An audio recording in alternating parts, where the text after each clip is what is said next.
बांग्लादेश में हिंदुओं पर हो रहे अत्याचार के विरोध में मुरादाबाद में आक्रोश देखने को मिला।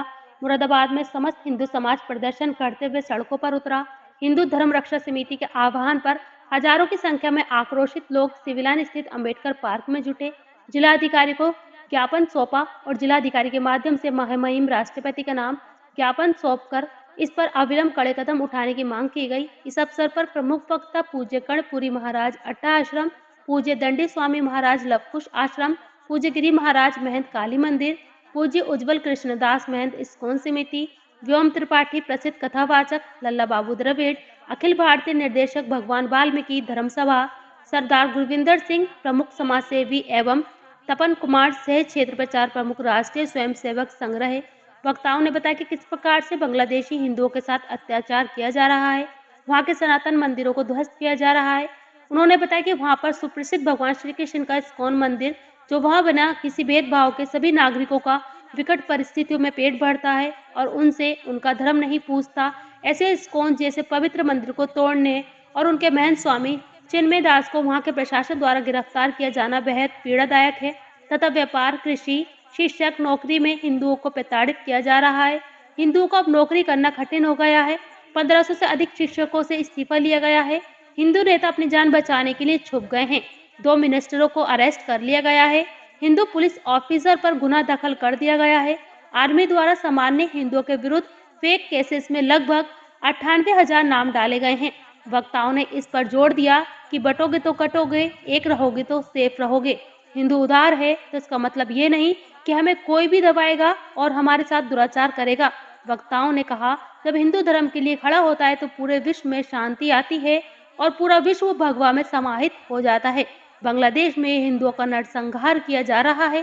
भारत सरकार संयुक्त राष्ट्र संघ के माध्यम से अविलंब हस्तक्षेप कर पीड़ित परिवारों को सुरक्षा सुनिश्चित करे।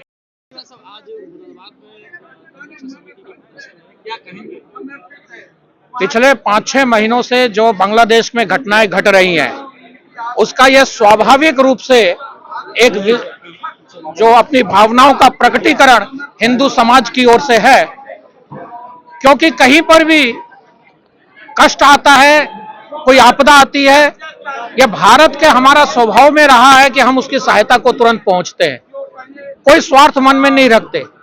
जब हमारे उन भाइयों के ऊपर इस प्रकार से उनके मानवाधिकार का हनन हो रहा है, उनके स्वतंत्र रूप से अपने विचारों का प्रकटीकरण करने से रोका जा रहा है, जहां उनको नौकरी नहीं करने दी जा रही है, जहां पर उनके आराध्य स्थलों पर आक्रमण हो रहा है, उनके व्यापारों पर, उनके घरों पर आक्रमण हो रहा है, उनकी माताओं और बहनों की इज्जत लूटी जा रही है, तब ऐसी स्थिति में पूरे विश्व का हिंदू समुदाय स्वाभाविक रूप से आक्रोशित है।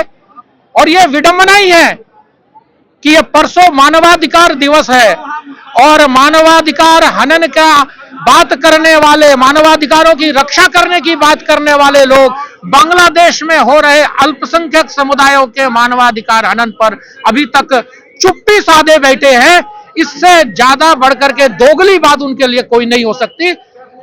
लेकिन पूरा विश्व का समुदाय और विशेषतः हिंदू समुदाय अपने उन भाइयों और बहनों के साथ खड़ा है, वो अकेले नहीं है, ये विश्वास दिलाते हुए, और इस प्रकार से एक दबाव भारत की सरकार बनाए बांग्लादेश के ऊपर और विश्व भर में एक जनमत बने, इसके लिए ये प्रदर्शन इस प्रकार का यहाँ मुरादाबाद में आयोजित हिंदू धर्म रक्षा समिति द्वारा किया गया। आज हिंदू एक साथ इकट्ठा हुए हैं इतनी बड़ी तादाद में, किस तरह का चैलेंज रहा और किस तरह की का संदेश देने की कोशिश की? स्वाभाविक प्रतिक्रिया है, चुनौती कुछ नहीं है, एक विश्वास के साथ हिंदू समाज खड़ा हुआ है।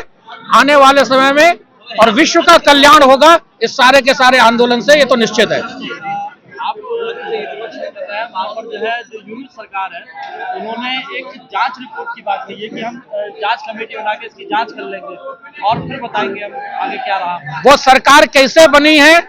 लोकतंत्र के ऊपर आघात करके अमेरिका के कुछ लोगों के षड्यंत्रों के द्वारा, जिसमें प्रत्यक्ष रूप से अमेरिका के अंडर सेक्रेटरी डोनाल्ड लू का योगदान रहा है। किस प्रकार से ये हम सबने देखा कि मोहम्मद यूनुस की सत्ता आने के बाद जब छात्र नेता अमेरिका गए तो कैसे उन छात्र नेताओं का परिचय वहां के राष्ट्रपति से कराया गया, कौन कौन थे आज सबको मालूम है पूरे विश्व भर में। इसलिए इसको लेकर हमें बहुत ज्यादा चिंता की बात नहीं है। जिसकी सत्ता होती है उस हिसाब से वो अपने आप रिपोर्ट इस प्रकार से बना लेते हैं जिनको इस प्रकार के कुकृत्य करने होते हैं। तो क्या लगता है ये रुकेगा ये सब ये बिल्कुल रुकेगा, क्योंकि अत्याचार और अनाचार लंबे समय तक नहीं चल सकता। ये कुछ समय जरूर चलता दिखा देता है, कभी कभी दिखता है कि हावी हो रहा है, लेकिन अंत में धर्म की जीत होती है। जहां धर्म है वही जीत है, वही विजय है। समय जरूर लगेगा लेकिन निश्चित होगा।